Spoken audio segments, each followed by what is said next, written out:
Hello, আসসালামু আলাইকুম। আজকে আমি লাউয়ের খোসা ভর্তা করব। তো আমি কড়াই কিছুটা পানি দিয়ে নিয়েছি, আর লাউয়ের খোসাগুলো ছোট ছোট টুকরা টুকরা করে কেটে রেখেছিলাম। সেগুলো কেটে ধুয়ে নিয়ে কড়াই দিয়ে দিয়েছি, এবং এখন আমি পরিমাণ মতো লবণ দিয়ে নেব, এবং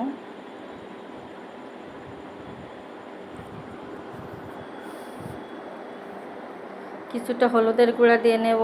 নিয়ে একটা আমি ভালো করে ঢেকে সিদ্ধ করে নেব কিছু সময় ধরে। তা আমার সিদ্ধ করা হয়ে গেছে, আমি পানিটা শুকিয়ে গেছে। এবার আমি এটা নামিয়ে নেব। আমি প্যানে কিছুটা তেল দিয়ে নিয়ে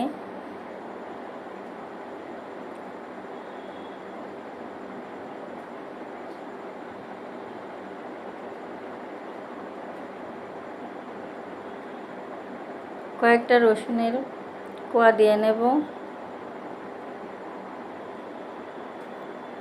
আর কয়েকটা কাঁচামরিচ। আপনারা চাইলে মরিচটা বেশিও দিতে পারেন, কমও দিতে পারেন। এবার আমি শিলে নিয়ে নিয়েছি, এটা ভালো করে বেটে নেব। আপনারা চাইলে ব্লেন্ডারে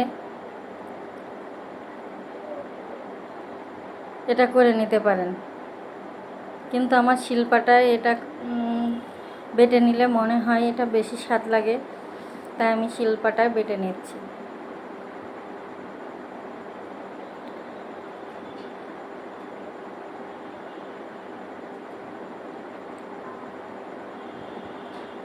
আমার বাটা হয়ে গেছে।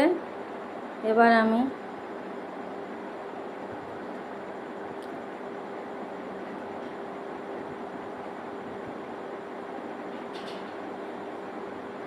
কড়াইয়ে কিছুটা সরিষার তেল দিয়ে নিয়েছি।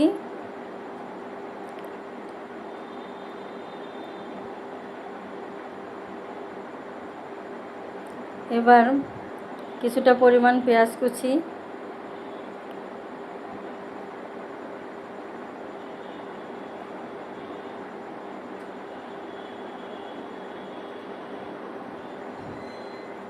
কয়েকটা শুকনো মরিচ দিয়ে নিয়েছি।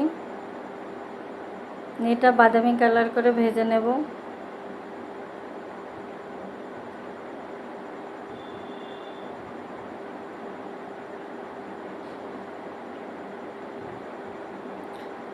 আমি আরেকটু তেল দিয়ে নেব।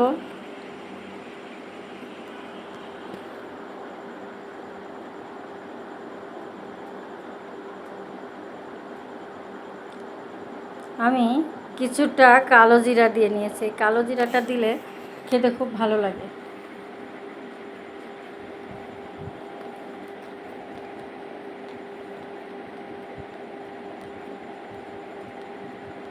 আমি এবার এই বাটা লাউয়ের খোসাটা দিয়ে এবার নেড়ে নেব অনেক সময় নিয়ে।